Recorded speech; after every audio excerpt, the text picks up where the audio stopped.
Hey guys, Drifter here. It's time for yet another dream story. This one is not the start of a long or epic series like the last one. This is more of a standalone dream, and I'm going to be doing a few of those while I prepare for the big, huge series next time.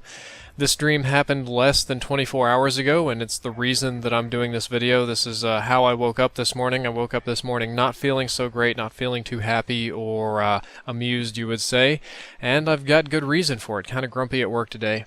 But I like this preposition is just kind of filler and boring. Same with the gameplay in the background. That's just eye candy to keep people busy. Let's skip to the actual story. This story begins at a somewhat different university than the one I go to. I'm still a college student when I wake up, but my university is a little bit larger and a little bit different looking. At this particular university, I am, as usual, researching engineering, doing my engineering thing, and I have a friend that's in the biomedical field, or mostly biology, genetics, chemistry, that sort of stuff. Thinking heavily genetics here, but that's distracting. My friend is a well-dressed man that is graying before his time, probably in his early 20s. So he's got this nice silver hair going on, always well-dressed, very brilliant. We're good friends, we get along, we talk to each other, but we grow apart in a certain way. We have a fundamental disagreement over his area of study, and his area of study is human cloning. He wants to clone human beings. He says he can do it better than everybody else. He's got this great technology going on, blah, blah, blah. And I disagree with him. I think that it's fundamentally wrong to clone a human being, or at least the way he was intending on doing it. If you're talking about cloning organs or cloning a part of a person, that's not something I'm morally opposed to, but he's talking about growing real live human beings and using them as slaves, or using them in the military, or using them for organ harvesting or something else. And he's okay with that. And normally a good guy, but we disagree on this issue, and it causes some squabbles. And when it comes to university funding, we have to argue with each other. So even though he's a friend, he's sometimes an enemy, and the relationship is at least dynamic, or at best dynamic. But it's not really a concern of mine, all his crazy ideas, because cloning technology is in its infancy still. It's so very far before we could ever get to something like that, it's not a problem. And everything's fine. In this dream, I spend a couple of days, wake up, go to class, study, shoot the shit, argue about cloning, argue about morality, blah, blah, blah, blah, blah, do engineering, blah, blah, blah. And on about the third or fourth day, I think, he invites me to a special presentation he's giving, a speech at a conference. And this is very unusual, because normally I wouldn't be invited to a conference that isn't inside my discipline. And he tells me this is something that I'm going to want to see. I'm definitely going to want to see it, that I'm a good friend, he wants me to be there, blah, blah, blah, blah, blah. I'm like, okay, you know, I'll play along and I'll go. So the conference, if I'm not mistaken, is in the northeastern United States. Very large place, like a large shopping mall or cultural complex. I'm really thinking that it's inside of a shopping mall or a convention center on one of the upper stories, because there's a lot of other compartments and places and things going on, but it's a very nice, fancy place, very ritzy. And when I go to the conference, I immediately notice that something is wrong. People there notice me more than they should. Like, I'm supposed to be there instead of one of the guests. They seem to know who I am already, which is really strange for a medical conference, and I'm a mechanical engineer showing up. But even also strange, everybody there is very well dressed. If you go to a technical conference, you find that some of the geniuses don't really know how to dress themselves or how to carry themselves in public. This one's quite the opposite. Everyone's very well dressed, they're polite, they have good etiquette, and they also have very good business sense. I'm not saying that they're ignorant on their field of technology, but their sense of business is abnormal. And I sit, I talk, I wait, and it becomes apparent to me that this isn't an ordinary conference. It's a conference just for my friend. I'm just, you know, he's a unusual guy, and somehow he got a conference of these individuals that are clearly not researchers but more businessmen to have a conference just for him, and I don't understand why I've been invited to a very large and extravagant business pitch for him. I'm just sitting there waiting, and just before they get ready to serve us food, which is also unusual for these sort of events, my fiance shows up. Her name's Jessica, if you don't know. You've probably seen her in some of the videos. Very short, petite, demure Chinese girl, usually with a good attitude, if not overly sarcastic. she shows up just completely out of the blue at random, all dressed up nice and pretty. Totally shocked, blew me away. You know, how did you get here? What's going on? And she comes in, she walks over to me after greeting one or two other people that talked to her first. They also know her. This is really weird. I'm starting to get bugged now. And she says it was a surprise, said that my friend set it all up. He wanted us to have a nice night out, to do something fun, blah, blah, blah, and that I should just enjoy myself, eat the good food, enjoy the presentation, have fun in the city, and everything will be fine. That it was just a big surprise, wanted to do something special for me. Well, this is definitely out of his character, but that's nice, and I'll play along. And to tell you the truth, there was something very strange about Jessica. Something, I keep saying this word strange, something off. She seemed a little bit more nonchalant than usual, a little bit less happy, and a little bit more direct. Yes, direct is the right word. She also seemed a little bit paler than the last time I saw her, a little bit more closer toward the white kind of Asians instead of the very, very slightly, I would say, off-yellow kind. Like she'd been taking care of herself better, or not been out in the sun in a long time, or something like that. And we sat down, we ate, we had a good time, we talked to each other, and the strangeness sort of melted away. It was still odd to be there with the businessman, but the strangeness between me and her was mostly gone. And my friend got up after the food. Well, he hadn't even been there. He showed up, went up to the podium, and began to prepare his presentation. His presentation was about human cloning, about the moralities of such thing, and it was also very interesting. He had a weird presentation about memories and thoughts, and how you could clone a person that is identical to the person, clone a person identical to its, I guess you could say, parent or genetic donor, and retain almost all of the same memories. Almost all of the same personality, and that it could be done quickly. You can skip the infancy stage. And almost none of the businessmen believed it. You could see him, you could hear it. They believed that he could clone people, yes. They didn't believe that you could skip this infancy and just like mass manufacture human beings like he was talking about. And if I'm not mistaken, I was the person, when he asked for questions near the end of the presentation, I stood up and asked him, it's like, okay, so you said that you can do these things, and you presented the processes, but it's not really clear. How do you capture human memories? What is a human memory? I honestly don't believe that you can do this. I mean, I'm your friend and all, but I don't believe it's possible. And he says, of course it's possible. I've already done it. And I start laughing at him like, all right, if you've already done it, where's the proof? And then he points over to my fiance and he says, you know, haven't you noticed? That's not Jessica. That's a clone of her I made. And I'm like, you're silly. That's ridiculous. And she looks over at me and she says, no, I'm actually a clone. That's why I'm here. I didn't come from the university. I've been here the whole time. I've been waiting for you.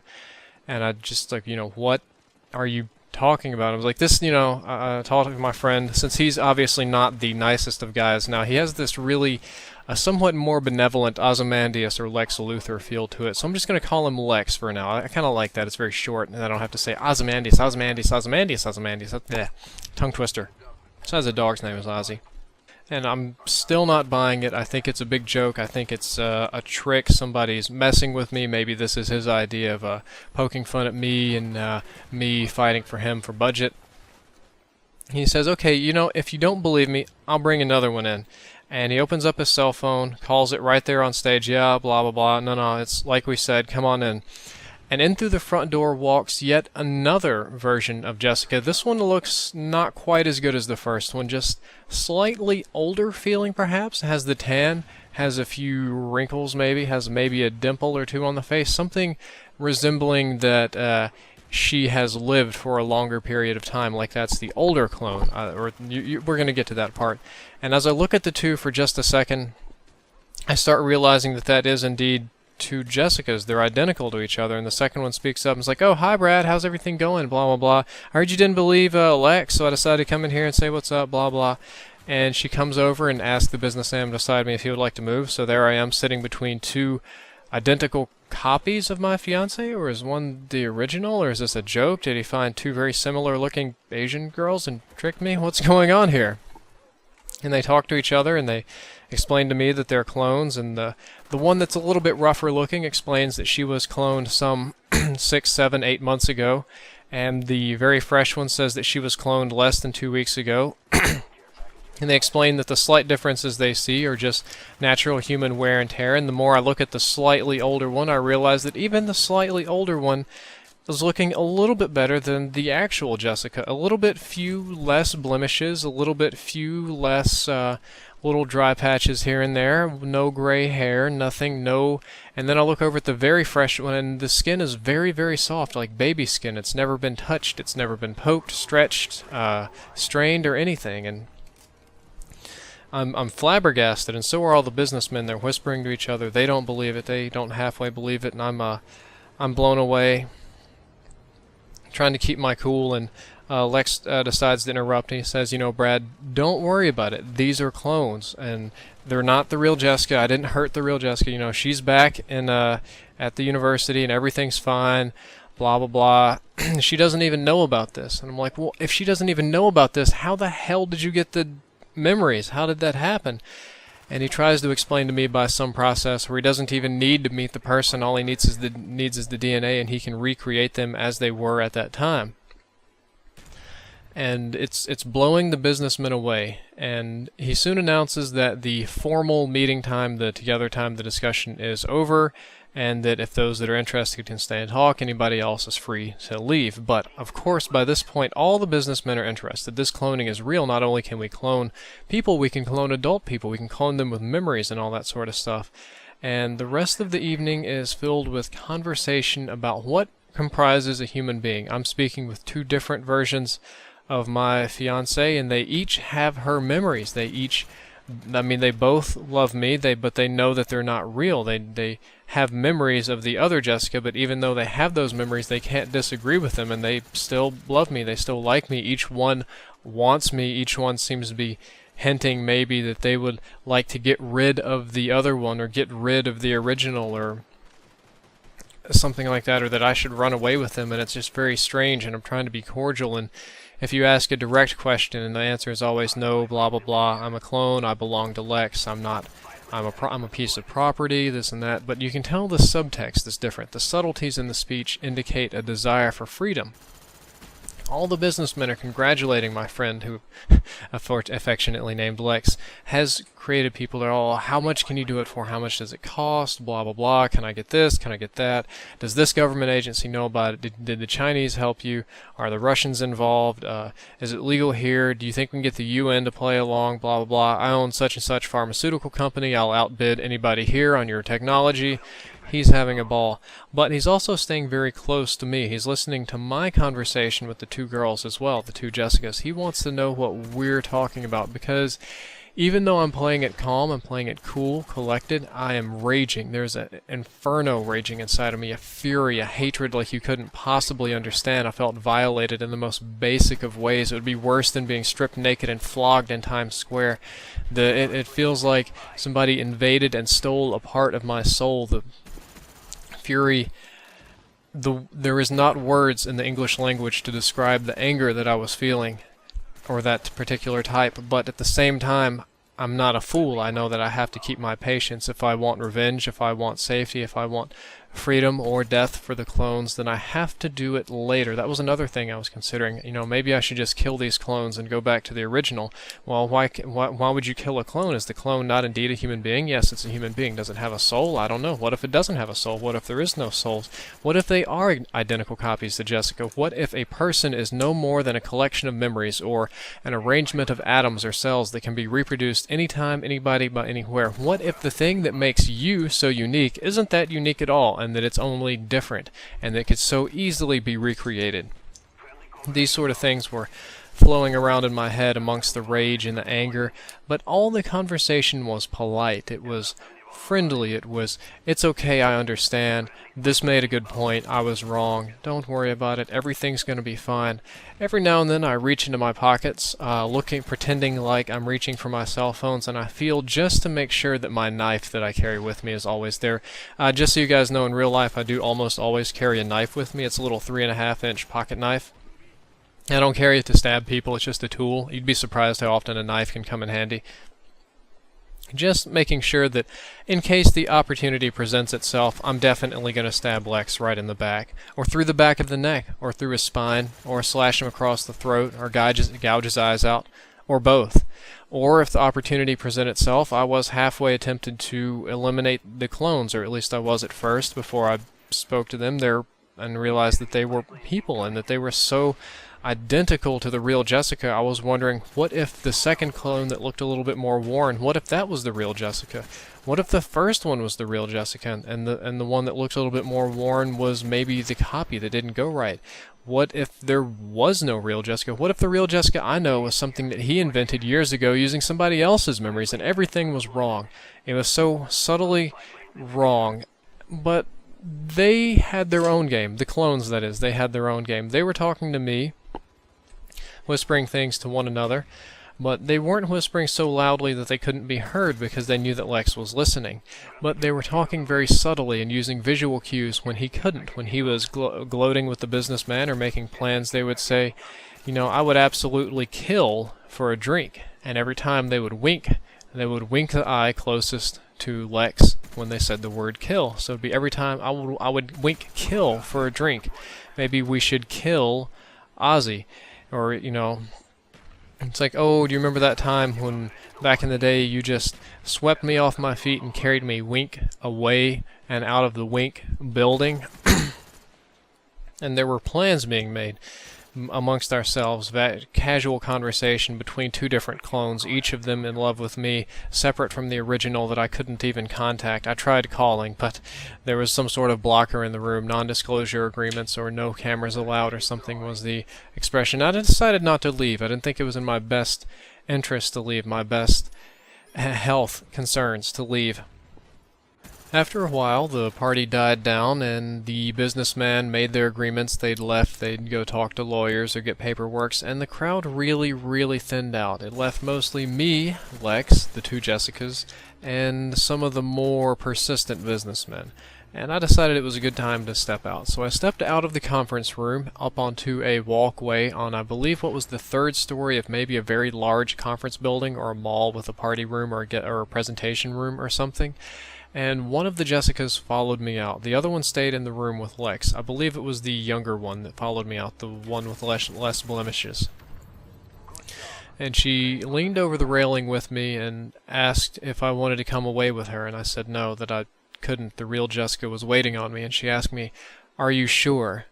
Are you sure that's the real one?" And I said, "I can only hope that I'm sure." And then the other one left, and she leaned over the rail, and she said, "I guess the other Jessica already asked you if you want to leave with her." And I said, "Yes." And she says, "Are you sure you don't want to leave with me?"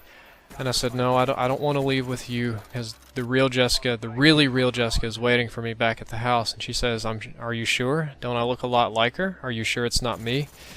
And I could only tell her once again that I think I'm sure. I hope I'm sure. I'm betting on it.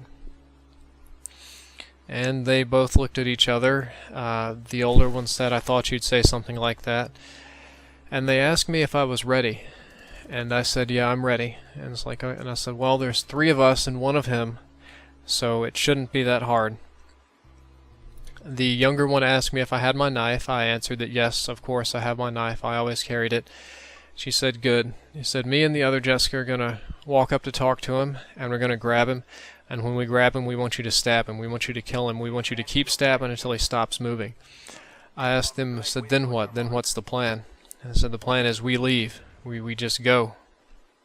Like, "What about murder charges? What about all that?" And they mentioned to me that every single thing that he does is illegal, and that all of the businessmen that came here are doing something completely illegal and immoral. Chances are the entire affair will be swept under the rug and ignored, and that nobody will want to have anything to do with it. No detective, no police officer, nobody wants to have dealings with this many rich people that have been embarrassed and this much money floating around. And I can't help but to agree, so I say I'm ready. You can hear the knife just go and click, and I slide it up my sleeve and begin to walk toward the room. And it's about that time that Lex must have decided that I was getting a little bit too jumpy, that maybe he judged me wrong, that maybe something weird was going to happen. Maybe I wouldn't just play along. Maybe I wouldn't like the fact that there were now more Jessicas than there should be. I'm not sure what happens at this point of the dream. This is the point of the dream where I'm starting to wake up and reality is starting to fragment. But we walk up to the door, and about the same time I put my hand on the door to open it to start the attack. There's a huge crash at the front of the mall, just like a giant explosion. And I look over and the whole front end is blown up and glass is everywhere and people are screaming and burning, and there's 3 or 4 people laying by the door not moving. Were they dead? Were they injured? What the fuck is going on? And the other Jessicas turn and look, and we look up toward the sky and we see meteors falling, dozens, hundreds of them, falling slowly, slower than they really fall, because I know they fall fast as hell, but like they're coming down on TV, asteroid style. And there's another one heading straight for the top of the mall, straight for the front, but the upper level. And I grab both of the Jessicas because I couldn't decide on just one, and start running, dragging them away from Ozzy, dropping my, not Ozzy, Lex, I keep thinking Ozymandias. It slides out of my jacket pocket and hits the ground. It's not important anymore. The only thing that's important is saving myself and saving the other people that I care about the clones, because they're so similar to the real Jessica and they care about me, but I can't let them down. And even though I might have to kill them eventually, and I just run away as fast as I possibly can across the walkway, but it's not fast enough. The other huge meteor object bomb explosion thing smashes into the top of the building. And there's a huge explosion. The whole ground rumbles, and you think you can run through that sort of thing, but you can't. And I just kind of fell over like a little girl and flopped around while everything was shaking. I lost my grip on one of the Jessicas, and I kept pulling forward with the other one, and the walkway fell apart behind us, and I watched one fall down, and I kept running, trying to drag the other one with me, and then another huge rock smashed into the side of the building, and all the lights went out. And that's when I woke up. Sorry the ending isn't that dramatic or conclusive. That, yeah, I had a good story going on, and then we get hit by meteors, but that's how dreams work. Sometimes they're random. Sometimes they don't all the way come through. And that's the end of the story. I hope you enjoyed it. Drifter out. Now it's time for that mandatory plug at the end of the video, where I ask you guys to go back to this video, click on the Facebook link, go through the instructions, and vote again in the Finances and Fiancés contest, and help me and Jessica get up to first place so we can win $10,000 toward the wedding. Thanks, guys.